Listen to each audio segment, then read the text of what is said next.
గాలిలో యోగా అదెలాగా? పూర్తి వివరాలకు చదవండి రేపటి సాక్షి దినపత్రిక.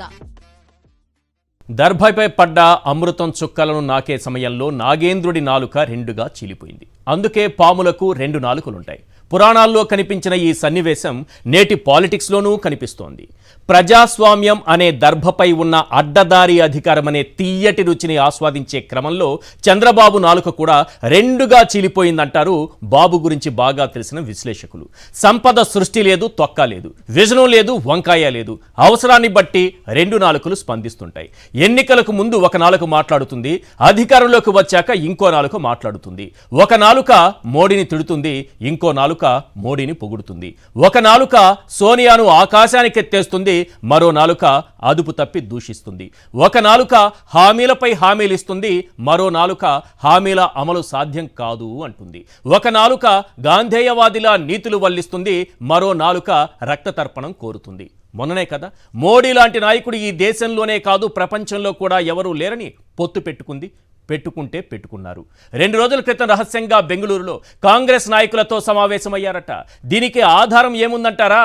ఈ మధ్యనే పవన్ కళ్యాణ్ సిద్ధరామయ్యను కలిశారా లేదా? కలిశారు అంటారా? అదేదో అటవీ పర్యావరణం అంశాలపై కలిస్తే తప్పేంటి అంటారా? సిద్ధరామయ్య దగ్గరకు పవన్ను పంపిందే చంద్రబాబు. ఏనుగుల సాకుతో పవన్ వెళ్లి సిద్ధుని కలిశారు. ఆ తరువాత చంద్రబాబు కాంగ్రెస్ నేతలతో రహస్య భేటీ జరిపారు. బాగుంది కదా రెండు నాలుకల ధోరణి.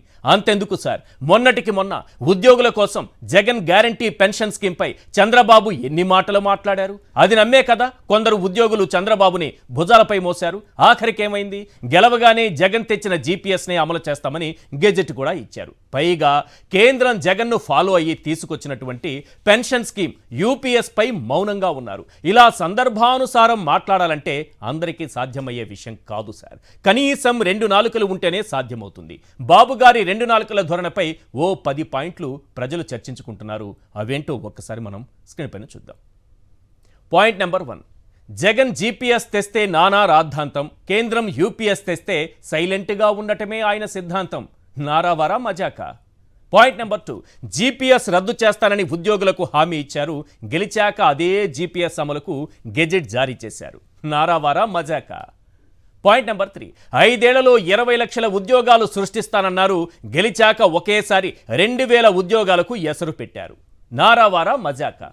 పాయింట్ నెంబర్ 4, అధికారంలోకి వస్తే నిరుద్యోగులకు నెలకు 3000 భృతి అన్నారు. గెలిచాక జగన్ ఇచ్చిన 18 నోటిఫికేషన్లు రద్దు చేశారు. నారావారా మజాకా?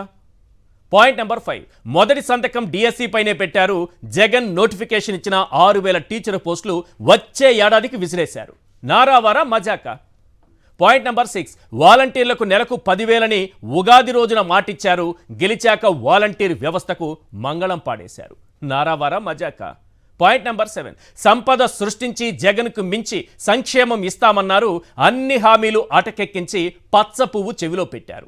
నారావారా మజాకా? పాయింట్ నెంబర్ 8, అధికారంలోకి వస్తే మరింత మెరుగ్గా సచివాలయ వ్యవస్థ అన్నారు. గెలిచాక అదే వ్యవస్థకు తిలోదకాలు ఇచ్చేశారు. నారావారా మజాకా? పాయింట్ నెంబర్ 9, పవన్ వల్లే బీజేపీతో బంధం కుదిరింది అన్నారు. ఏనుగుల సాకుతో అదే పవన్ను సిద్ధరామయ్య దగ్గరకు పంపిస్తారు. నారావారా మజాకా?